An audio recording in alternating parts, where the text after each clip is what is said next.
today is geometry, triangles, naming them, finding missing angles, and finding area and how the formula came about. The first type of triangle you see over here is going to be your scalene triangle. Scalene triangle just means that there are 1, 2, 3 sides that measure different. So what's cool about triangles is the properties that say if there are 3 different sides, that would mean that there are 3 different angles. So it has 3 different sides and 3 different angles. Pretty cool. Alright, and the reason that this 180 is here is because all triangles add up to be 180. Whenever we turn it into the quadrilateral it originally was, you can see that there would be another 180, which means every quadrilateral has 360 degrees. And whenever we go over the area formula, we're going to see that we're cutting all quadrilaterals in half, which is where the 180 comes from, and which is where the formula divided by 2 comes from. Moving over to isosceles.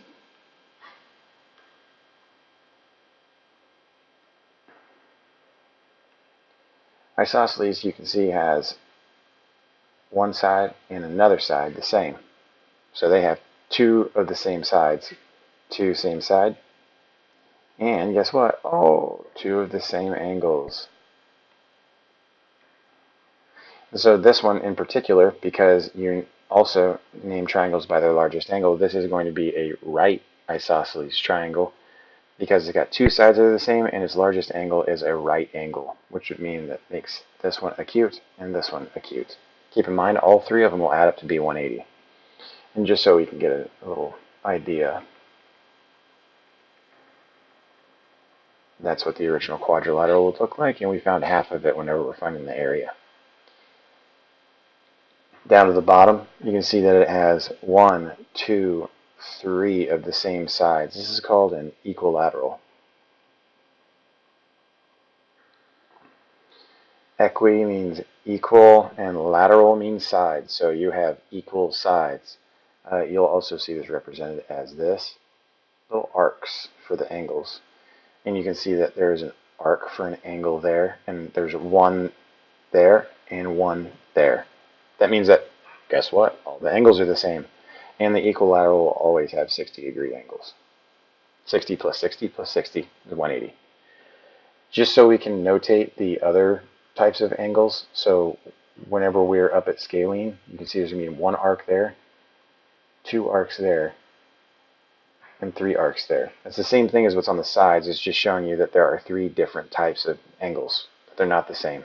And you see on the equilateral that it was all 1 arc, which means that they're all the same. So whenever you're looking over at isosceles, you'll see something like this. Just has 1 arc on 2 of the angles because we got 2 sides that are the same, so we have 2 angles that are the same. Alright, moving on.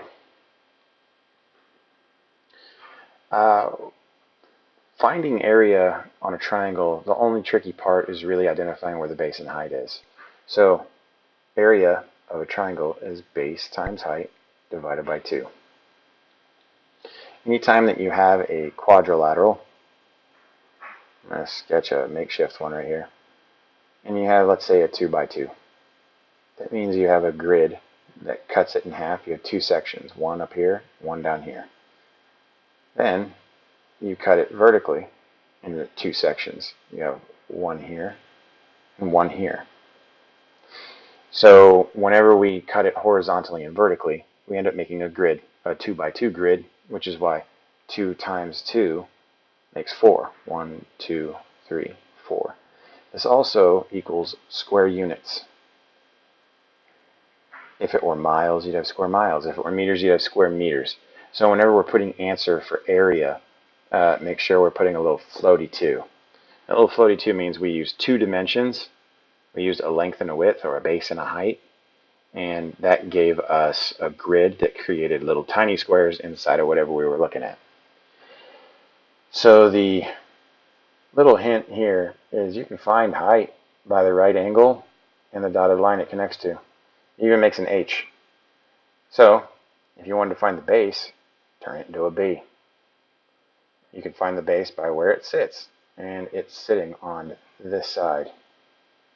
There's another way you can think about it, that if you don't really care for turning things into letters for some reason, you can imagine this being a chair. We can draw a little person sitting here. Oh, hey, I have a question. And then he's like, oh, okay, weird hair. So imagine a person sitting in a chair. The legs of the chair will sit on your base. However tall the chair is going to be your height. I like the chair thing because I get to draw silly pictures sitting on the right angle, but I mean, whatever suits you. So whenever we're looking at where the chair sits, we're looking at the base. So B, actually you're going to go lowercase b. B, and then you have H over here. So we can do the same thing with any type of triangle because the right angle is going to show us everything. So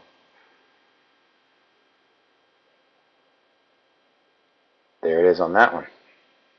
And obviously on this one. So just so we're clear, base is right here, base is right here. So base, height, base, height. You can see that this side, and these sides don't really have much to do with it. If I were to put numbers here, it wouldn't really mean much. Like, let's say 10, 30, and 16. All that would do is help us when we're adding all the sides of a triangle to find the perimeter, like how far around is it. I want to put a fence around this weird triangle. I don't know why I would want to do that, but if you did, you'd know how far around it is. So that would be the purpose of the other side. So we can ignore some of the sides when we're looking for area. We just got to emphasize base and height. Now the reason that we want to divide it by 2, this whole dividing by 2 thing, is this is where our 360 degrees come from, a quadrilateral. Okay, so this was a square, a 2 by 2 square that gave us 4 square units. So whenever we cut it in half, that will give us exactly what we need to find what the area of a triangle is. Okay, so we can see here that approximately we have a half and a half, because we just cut one of those other ones in half. So a half and a half make 1, and then we have a whole one, which makes 2. And that makes sense because whenever we cut the square in half, we had 4 square units, but then we divided by 2 and ended up with 2 square units. So the triangle was 2 square units, and the square was 4 square units. The basic idea behind this is that everything comes from a quadrilateral cut in half. That's why we have less, and it's exactly 1/2 of whatever the area of the original quadrilateral was. So taking a look at a quadrilateral, just so we can go ahead and demonstrate what it looks like to have a quadrilateral cut in half to a triangle again, let's look at a 5 by 10, and let's look at a 3 by 3 square. Okay? It looks like a 3. It's not 3 enough for me. There we go. All right, so 5 by 10, we're going to end up with 5 rows going across and 10 columns.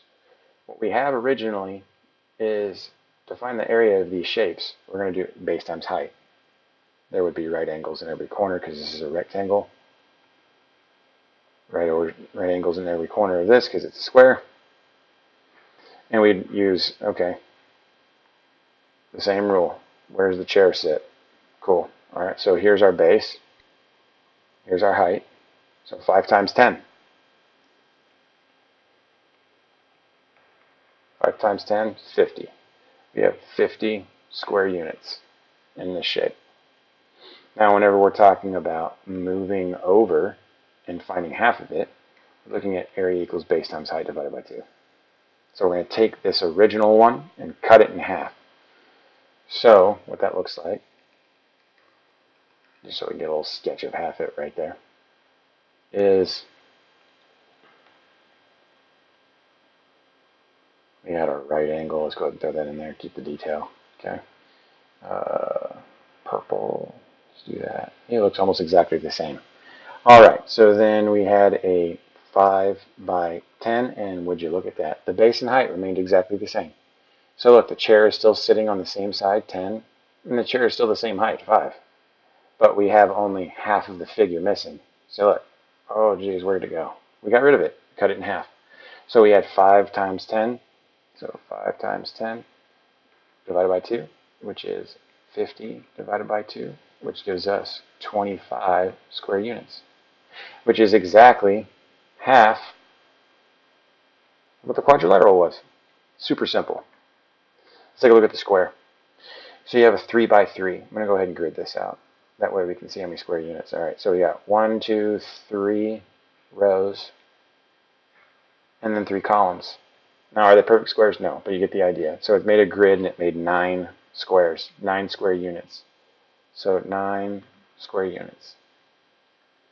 Let's go ahead and dot it across. And then let's go ahead and try and sketch.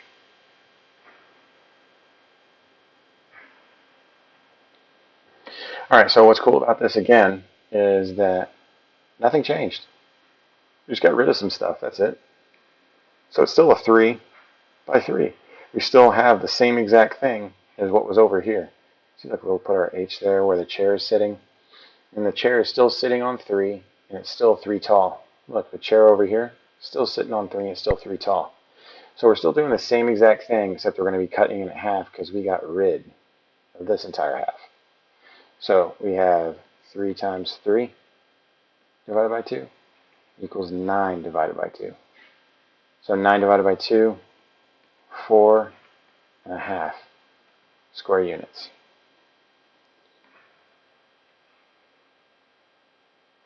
That's about it. That's naming triangles based on their sides and knowing the properties of their angles based on those sides. That's also taking a look at locating base and height and the numbers you can't ignore and where these things are coming from, and then getting another little example and a whole trip through how the formula works and where it originated from. I hope this helped.